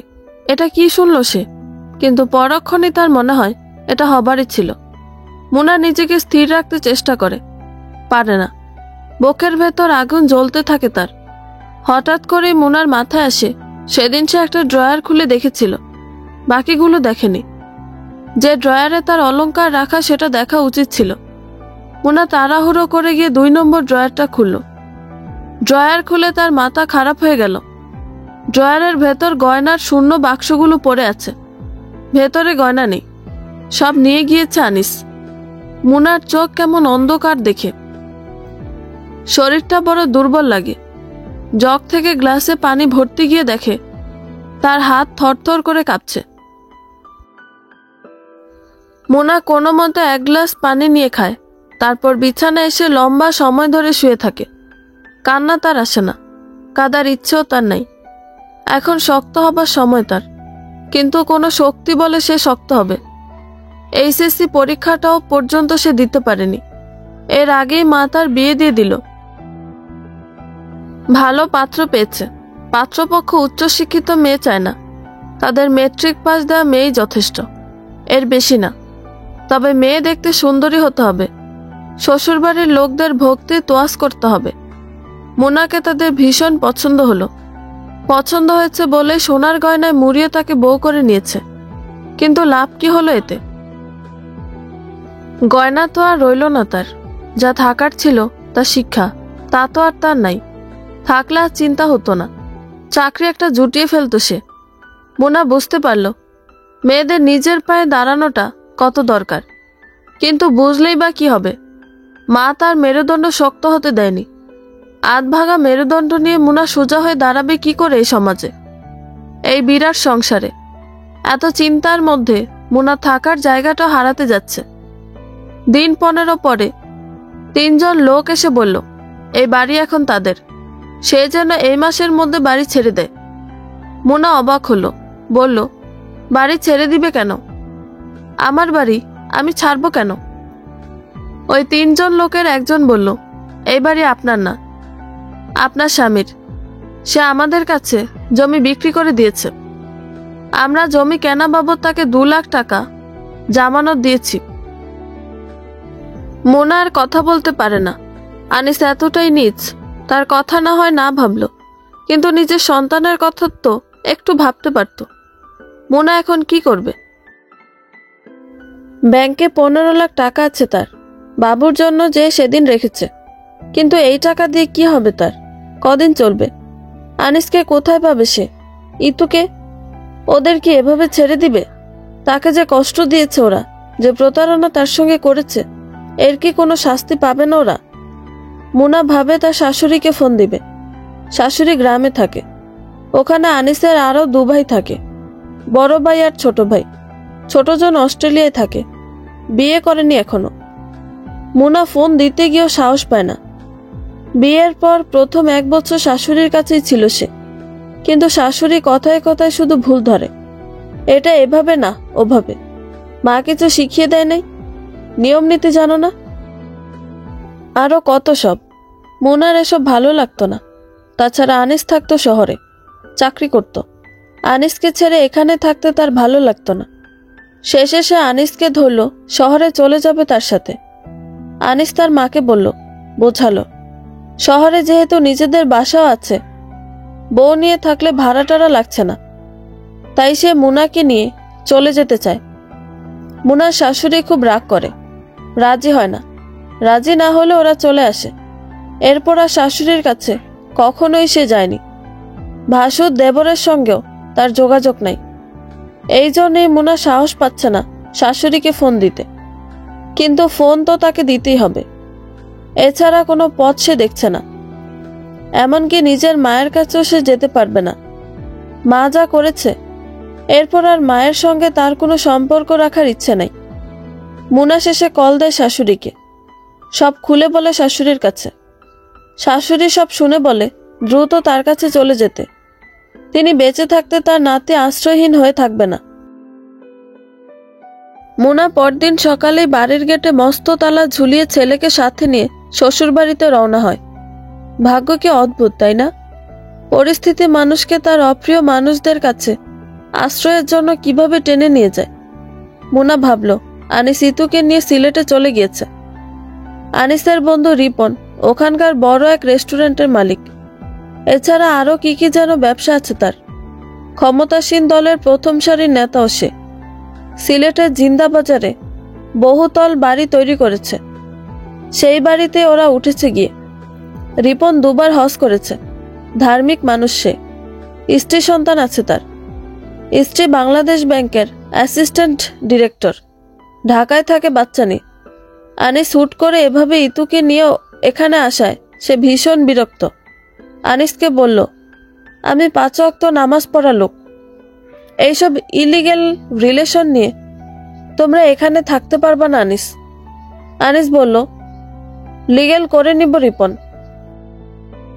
তুমি কাজে ডেকে আমাদের বিয়ের ব্যবস্থা করে দাও। রিপন বিরক্তি নিয়ে বলল, প্রথম পক্ষের বউয়ের সম্মতি লাগবে, এছাড়া হবে না। আমায় বিপদে ফেলো না প্লিজ, আমি ঝামেলা পছন্দ করি না, তুমি জানো। ইতু কেঁদে ফেলল, হাত জোর করে বলল, আমি ঘর থেকে বেরিয়ে পড়েছি ভাইয়া। চারদিকে এই খবর ছড়িয়ে পড়েছে, সবাই জেনে ফেলেছে ভাইয়া আমি আপনার বোনের মতো। আপনি যদি আমাদের বিয়ের ব্যবস্থা করে না দেন তবে আমার সর্বনাশ হবে, ফিরে যাওয়ার উপায় আমার নাই। আপনি আশ্রয় না দিলে মরণ ছাড়া আর কোনো পথ খোলা নাই আমার। রিপন খানিকটা সময় চুপচাপ রইল, তারপর বলল, একটা সুযোগ দিচ্ছে, কিন্তু খুব বেশি দিন এখানে নয়। আগামী শীতের ছুটিতে শেলি এখানে আসবে। শেলি আমার স্ত্রী, সে আসার আগে তোমাদের এখান থেকে চলে যেতে হবে। আনিস বলল, তাই হবে, এর আগে আমরা একটা ব্যবস্থা করব। সে রাতে আনিস ইতুর বিয়ে হয়ে গেল। মুনার সব গহনা সাথে করে নিয়ে এসেছিল আনিস। এবার সব গহনা হলো ইতুর। রিপনের বাসা 2 তলার একটা ফ্ল্যাটে সংসার শুরু করলো তারা।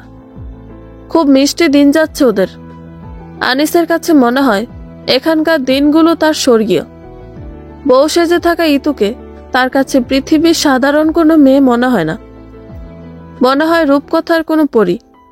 ইতুর ছোঁয়ায় সে তার অতীত মুহূর্তে ভুলে যায় মুনা আর নিজের সন্তানের কথা। কিন্তু পাপ কি কাউকে সহজে ছাড়ে? প্রতারকের সঙ্গেও কেউ না কেউ প্রতারণা করে। আনিস হয়তো তা জানতো না। সে জানতো না সে খুব দ্রুত বিরাট বিপদে পড়বে, ধ্বংসের মুখে গিয়ে দাঁড়াতে হবে তাকে। মুনা ভয়ে ছিল খুব, ভেবেছিল শাশুড়ি তাকে সহজভাবে গ্রহণ করবে না। কিন্তু সে ওখানে গিয়ে দেখে পরিস্থিতি ভিন্ন রকম। শাশুড়ি বয়সের ভারে একেবারে নুজো হয়ে পড়েছেন। বড় ছেলের বউ তার যত্ন নেয় না, তিনি একা একাই থাকেন। স্বভাবত একাকিত্ব বয়সের বৃদ্ধি তার আচার আচরণ পরিবর্তন করেছে। আগের রাগ এখন আর নাই। চেহারায় যে কাঠিন্য ভাবটা ছিল তাও চামড়ার ভাঁজে হারিয়ে গিয়েছে। শাশুড়ি কিন্তু মুনাকে খুব সহজভাবে গ্রহণ করলো।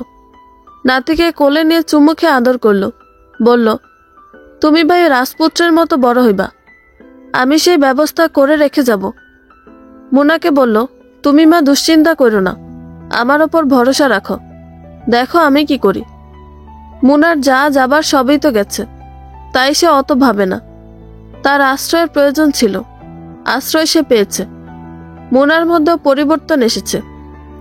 আগে বয়স কম ছিল, অভিজ্ঞতা কম ছিল, তাই নিজেও শাশুড়ির কাছ থেকে দূরে দূরে থাকত। অল্পতেই রাগ লাগত। শাশুড়ি কিছু বললে মুখে মুখে উত্তর দিত। কিন্তু সে এখন বদলেছে। সব সময় শাশুড়ির আশেপাশে থাকে সে। গরম খাবার রান্না করে দেয় 3 বেলা। গোসলের সময় পানি গরম করে দেয়। নামাজের আগে ঝক ভর্তি করে ওজের পানি নিয়ে শাশুড়ির কাছে দাঁড়ায়। শাশুড়ি তার বড় খুশি। মুনাকে তিনি দু চোখের মণি করে রাখেন। কিন্তু অবাগিরকে এত সুখ সয়। তার বড় যা পেছনে লেগেছে তার।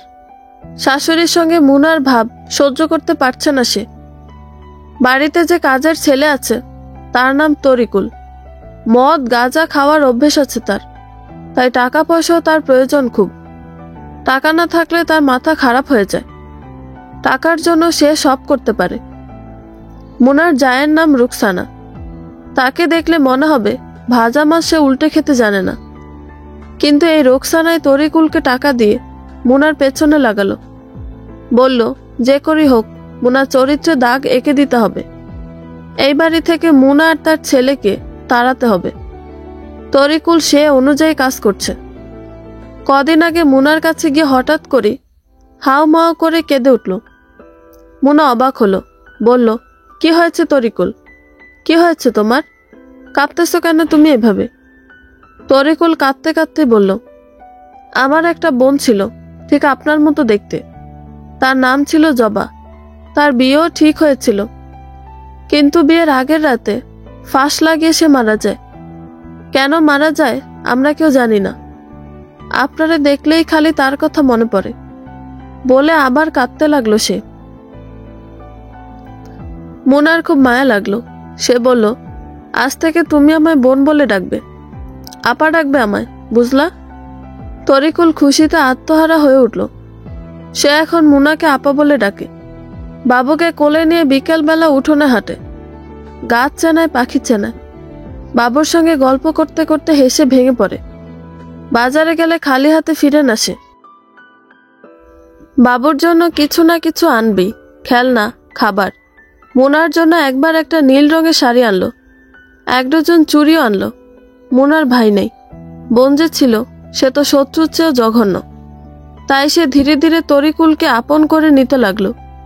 কিন্তু মুনা তখনও জানে না এই তরিকুল সবচেয়ে ভয়ঙ্কর সাপ। এই সাপের হাত থেকে মুনা কি বাঁচতে পারবে? মুনা আপাতত সব মিলিয়ে ভালোই আছে। তার ছোট দেবরের নাম রায়হান। আগামী রোজায় ঈদে সে বাড়ি আসবে। বাড়ি এসে বিয়ে করবে। মা তার বৃদ্ধ, এখন মৃত্যুর সময় ঘনিয়ে এসেছে। মাকে সে বউ দেখিয়ে দিবে। রায়হান মুনার সঙ্গে 2 দিন কথা বলেছে, তুমি ধৈর্য ধরো ভাবি, আমি বাড়ি ফিরে আনিস নামের পশুটারে যেভাবেই হোক খুঁজে বের করব। এরপর এরা উচিত শিক্ষা দিয়ে ছাড়ব। মুনার হাত খরচের জন্য আলাদা করে টাকাও পাঠাচ্ছে রায়হান। মুনা এখানে এসে সুখ পাচ্ছে, কিন্তু তার যে দুঃখ, আর কোনো সুখ কি সেই দুঃখ গুছিয়ে দিতে পারবে? মুনা আনিস ইতু সন্ধান পেতে অনেক চেষ্টা কসরত করে যাচ্ছে, কিন্তু ওদের কোনো খোঁজ মিলছে না। থানায় গিয়েছিল একবার সে। ওখানে গিয়ে আরো হতাশ হয়েছে সে। টাকা ছাড়া ওরা কিছু বোঝে না। ওদের কথাবার্তা, হাবভাব কোনোটাই ভালো লাগেনি মুনার। তাই সে ওই চেষ্টা বাদ দিয়েছে। শাশুড়ি অবশ্য তাকে একদিন ডেকে বলেছে ওদের খোঁজ করার প্রয়োজন নেই। ওদের এভাবে খুঁজে পাওয়া যাবে না। কয়টা দিন ধৈর্য ধরো। আনিসের চাকরি বাকরি নাই, টাকা পয়সার সাথে তেমন নাই। 2 দিন পরে যখন টাকা শেষ হবে তখন দেখবা দৌড়ে আসবে বাড়িতে। মুনা বলল, বাসা তো সে বিক্রি করে দিয়েছে মা। বাসা বিক্রি করে তো অনেক টাকা পেয়েছে। সেই টাকা দিয়ে সে ব্যবসা করবে। চলতে তাদের কোনো সমস্যা হবে না। শাশুড়ি হাসলো, তারপর নিজের কোমর থেকে চাবিটা খুলে মুনার হাতে দিয়ে বলল, ছোট ট্রাঙ্কটা খুলে যে প্লাস্টিকের নীল একটা ফাইল আছে ওটা নিয়ে আসো। মুনা গিয়ে ট্রাঙ্ক খুলে সে ফাইল নিয়ে এলো। শাশুড়ি বলল, ফাইল খোলো, কাগজগুলো বিছানায় রাখো। মুনা ফাইল খুলে ভেতর থেকে কাগজগুলো বিছানায় রাখলো। কাগজ তো না, জমির দলিল সব। শাশুড়ি বললেন, তোমার শ্বশুর মরার আগে সব জমি আমার নামে লিখে দিয়ে যায়। এই জমি এখনো ভাগ বাটোয়ারা হয় নাই। শহরের যে বাসা, জমি, এটাও আমার নামে রেজিস্ট্রেশন করা। সুতরাং ভয়ের কিছু নাই। আনিস যেখানেই যাক না কেন আমার কাছে ফিরতে তাকে হবেই। মোনা এবার কিছুটা শান্ত হলো। বুক ভরে নিঃশ্বাস নিল দীর্ঘদিন পর। আনিসের হাতে সম্বল বলতে 30,000 টাকার মতো ছিল। সেই টাকা ফুরিয়ে এখন হাতে 6,000 আছে। এই টাকা ফুরিয়ে যেতে আর কতক্ষণ? সবকিছু কিনতে হচ্ছে, চাকরি নেই, বেরোতে পারে না ভয়ে। যদি মুনা পুলিশ লাগিয়ে রাখে তবে তো ধরা পড়ে যাবে, তখন কি উপায় হবে? কিন্তু ইতু কি আনিসের পকেটের শোচনীয় অবস্থা দেখবে? দেখবে না। ইতু ফেসবুকে স্ক্রল করতে করতে হঠাৎ করে একটা অনলাইন শপ থেকে গাউন পছন্দ করে ফেলল। বড় সুন্দর সেই গাউন, বিদেশি, নতুন আমদানি হয়েছে দেশে। আনিসকে ধরল সে, এটা তাকে কিনে দিতে হবে। আনিস বলল, দাম কত? ইতু বলল, খুব বেশি না, 5,500 টাকা। আনিস অবাক হলো, বলল, 5,500 টাকা আমি কোথায় পাবো বলো? আমার হাতে টাকাই আছে 6,000। এটা দিয়ে ড্রেস কিনে ফেললে আমরা খাবার কিনবো কি দিয়ে? চলবো কিভাবে? ইতুর মেজাজ একেবারে খারাপ হয়ে গেল। সে মুহূর্তেই তুইতুকারিতে নেমে এলো। চেঁচিয়ে বলল, পালানোর সময় আমি বারবার না করেছি, বলেছি ঝামেলায় নাই আমি। তুই আমার পা ধরেছিস, বলেছিস আমারে তুই রানীর মতো করে রাখবি। আমি তখনই বলেছি আমি যা চাই সব দিতে হবে, কোনো কিছুর অভাব আমি মানব না। তুই বলছিস আমার কোনো চাওয়া অপূর্ণ রাখবি না। এখন কি হলো? একটা গাউন কিনে দেওয়ার তোর ক্ষমতা নেই, পারবি না, তাইলে ওই সময় আমারে নিয়া পালাইলি কেন? উত্তর দে। আনিস কথাই বলতে পারছে না, কথা বলার সুযোগ সে পাচ্ছে না। রিপন তখন বাইরে ছিল, দরজার ওপাশে খোঁজ নিতে এসেছিল আনিস ইতুর। কিন্তু দরজায় নক করার আগে শুনতে পেল চিৎকার চেঁচামেচি। রিপন তখন আর ঘরে ঢুকলো না, চলে গেল। সে আবার এলো রাতে, তার হাতে চা পাতার প্যাকেট, দুধ, চিনি, কাপ আছে কয়েক সেট, সব নিয়ে এসেছে কিনে। এনে ইতুকে ডেকে দিল, বলল, ইতু চা করো, সবাই মিলে খাবো। ইতু মিষ্টি হেসে এইগুলো নিতে নিতে বলল, কেন এসে মানলেন ভাইয়া? আমরাই তো কিনতে পারতাম। রিপন বলল, আমি তোমার ভাই না। ভাই বোনের জন্য চা কিনে আনবে, গহনা কিনে দিবে, পোশাক কিনে দিবে, এটাই তো স্বাভাবিক। আনিস সেখানেই বসেছিল। রিপন তার পকেট থেকে 5,500 টাকা বের করে দিয়ে বলল, ইতুর পছন্দের গাউন কিনে দে, অল্প বয়স মেয়েটার, এই বয়সে এরকম শখ করবি, তার মন রাখতে হবে তো। আনিস লজ্জায় আড়ষ্ট হয়ে গেল। আরেকজনের টাকায় তার স্ত্রীর ভরণ পোষণ তাকে করতে হচ্ছে। নিজেকেই নিজে ধিক্কা দিতে লাগলো সে। ইতু চা করে নিয়ে এলে রিপন সুখবরটা দিল, বলল, আনিসের কাজের ব্যবস্থা হয়েছে। আমার একটা ব্যবসা দেখাশোনা করবে সে, ভালো বেতনের ব্যবস্থা করব আমি, 30,000-এর মতো দিব, পরে আরো বাড়াবো ইনশাল্লাহ। শুনে আনিস আনন্দে আত্মহারা হয়ে উঠল। রিপনের এই ঋণ কোনো দিন সে শোধ করতে পারবে না। ইতু চায়ের কাপে চুমুক দিতে দিতে একবার রিপনের দিকে তাকালো। তার বুকের ভেতর কেমন চড়ুই পাখি উঠছে। মনে মনে সে বলছে, রিপনের মতো টাকাওয়ালা ক্ষমতাধর বর সে চেয়েছিল, কিন্তু পেয়েছে একটা চাকরের বাচ্চাকে। সকালবেলা মুনা বসেছিল বারান্দায়। গত কয়েকদিন সূর্যের দেখা মেলেনি। শীতে অবস্থা কাহিল একেবারে। আজ সূর্য উঠেছে, মিষ্টি রোদ এসে পড়েছে বারান্দায়। মুনা বসেছে কাঠের বেঞ্চিটার উপর। নিচে উমের কার্পেট পেতে দিয়েছে মুনা। সেই কার্পেটে বাবু হামাগুড়ি দিচ্ছে, নিজের ইচ্ছে মতো খেলছে সে। মুনা এই দৃশ্য দেখে আনন্দিত এবং একই সাথে কষ্টও পাচ্ছে। তার খুব মনে পড়ছে হারিয়ে যাওয়া সেই সকালগুলোর কথা। সেই সব সকালে আনিস ঘুম থেকে উঠে ছেলেকে বুকের সঙ্গে জড়িয়ে ধরে আদর করে দিত, বলতো, এ আমার রাজকুমার, চুমু খেত ছেলেকে। মুনাকে একবার বলল, বাবুর জন্য সে ব্যাংকে প্রতি মাসে নির্দিষ্ট পরিমাণ টাকা রাখবে। ছেলে বড় হতে কয়দিন, তার পড়াশোনার খরচা আছে, শিক্ষক রাখতে হবে, ছেলের আবদার বাড়বে, ভালো স্কুলে পড়াতে হবে, আরো কত কি, কত শত আশার কথা, স্বপ্নের কথা। তার সাথে না হয় আনিস বিশ্বাসঘাতকতা করতে পারে, তার প্রতি না হয় আনিসের কোনো ভালোবাসা ছিল না, কিন্তু নিজের জন্ম দেওয়া ছেলেটাকে কিভাবে ছেড়ে দিয়ে অন্য একটা মেয়ের হাত ধরে চলে যেতে পারল সে। এসব ভাবতে ভাবতে তার চোখ জ্বালা করে উঠল। ঠিক ওই মুহূর্তেই তার যা রোকসানা এখানে এলো। ঝুড়ি ভর্তি শাক নিয়ে এসেছে সে। এসে বলল, চলো 2 বোন মিলে শাক বাছি। মুনা হাসার চেষ্টা করলো। নিচে বসলো সে। শাক বাছতে বাছতে এক পর্যায়ে রোকসানা বলল, ইতু কি তোমার আপন বোন না সৎ বোন মুনা? রোকসানা খুব ভালো করে জানে ইতু তার কেমন বোন, তবুও কাটা গায়ে নুনের ছিটা দেওয়ার জন্যই কথাটা জিজ্ঞেস করেছে রোকসানা। ইতু তা বুঝতেও পারল, কিন্তু এখানে প্রতিবাদ করার তার অবস্থা নেই। নিজের বোনই তার সর্বনাশটা করেছে, মানুষকে কথা বলার, অপমান অপদস্থ করার সুযোগ করে দিয়েছে। মুনা উত্তর দিল না, চুপ করে শাক বাচ্ছে সে। কিন্তু রোকসানা তো দমে যাবার মতো মেয়ে না। সে আবার বলল, এরা কি বিয়ে করে একসাথে থাকতেছে নাকি বিয়ে ছাড়াই? আর এদের আবার বিয়ে কি? ইতু যুবতী হবার আগ থেকেই তো আনিসের সাথে ফষ্টি নষ্টি করতেছে। তো তুমি কেমন বোকা আমি বুঝি না, এতদিন ধরে এসব চলতেছে, তুমি ধরতে পারো না এদের? মুনা দীর্ঘশ্বাস ফেলল একটা। এছাড়া আর কিছুই বলার নাই তার। রোকসানা কিন্তু কথা বলেই যাচ্ছে। সে এবার বলল, 2 বোনের তো একসাথে সতীন হবার বিধান ধর্মে নাই। একজনরে তো তালাক দিতে হবে। তালাক তো সম্ভবত তোমারই দিবে। তোমার কপাল খারাপ বোন। মুনার শাশুড়ি ঘর থেকে বেরোতে চৌকাঠে পা ফেললেন মাত্র।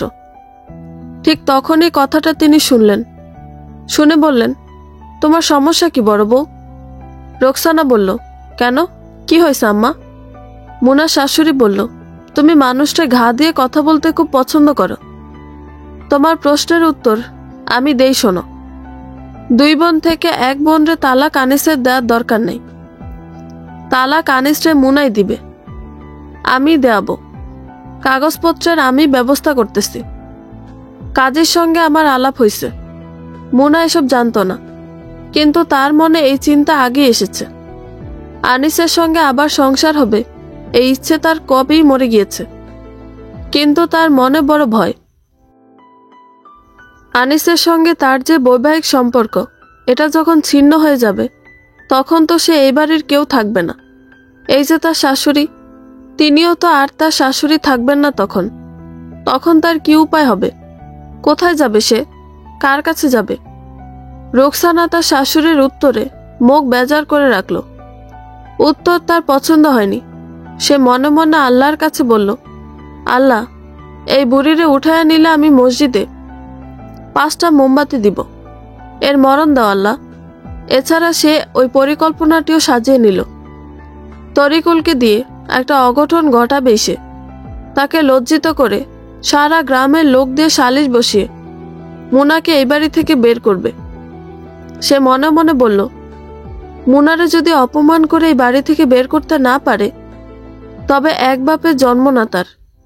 সেদিন রাতে মুনার সঙ্গে কথা বলল তার শাশুড়ি।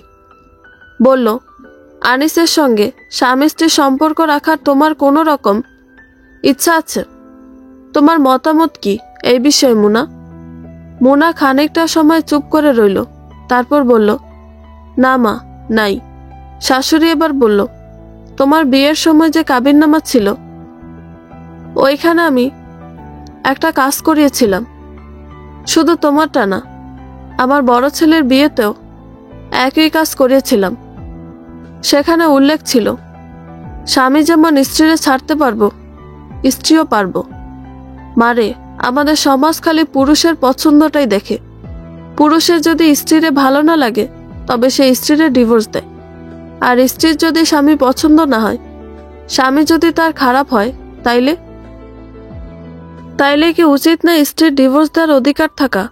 আমি এই জন্য এটা করেছিলাম। তুমি এখন আনিসরে ডিভোর্স দিতে পারবা, কাজে আসবে, ব্যবস্থা হবে সবকিছুর। তুমি শুধু সই দিবা। মুনা জানে না তার ভবিষ্যৎ কি হবে, কিন্তু সে বলল, আচ্ছা মা। শাশুড়ি তার মুখের দিকে তাকালো। মুনা নিজেকে ধরে রাখতে পারল না। শাশুড়িকে জড়িয়ে ধরে সে হাওমাও করে কেঁদে উঠল। শাশুড়ি তার পিঠে হাত বুলিয়ে দিতে দিতে বলল, মুনা, তুমি ভয় পাইও না মা,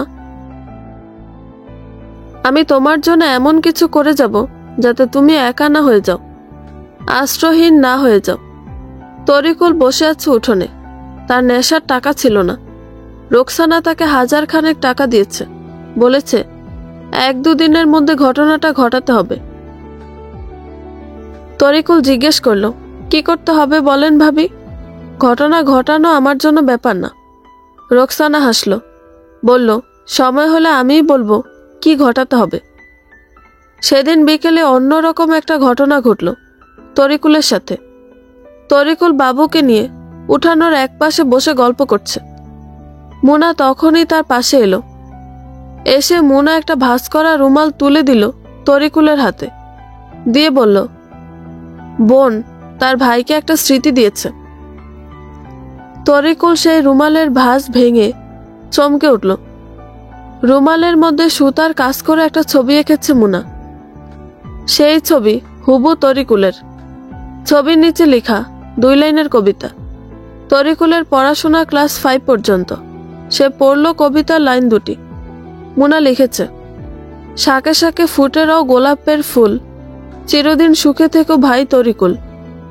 তরিকুলের কি হলো কে জানে, সেই ছবি দেখে আর কবিতার লাইন 2টি পড়ে রুমালখানা তার বুকে জড়িয়ে ধরে হাউমাউ করে কেঁদে উঠল।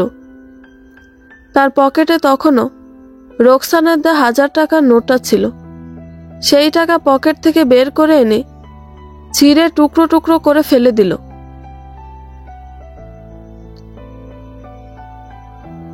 আনিস যে কাজটা পেয়েছে তা কঠিন না, একেবারেই সহজ। ট্রাকের ড্রাইভারের পাশে বসে থাকা শুধু। খালি ট্রাক তামাবিল বর্ডারে যায়, ওখানে গিয়ে খালি ট্রাক থেকে তাদের নেমে যেতে হয়।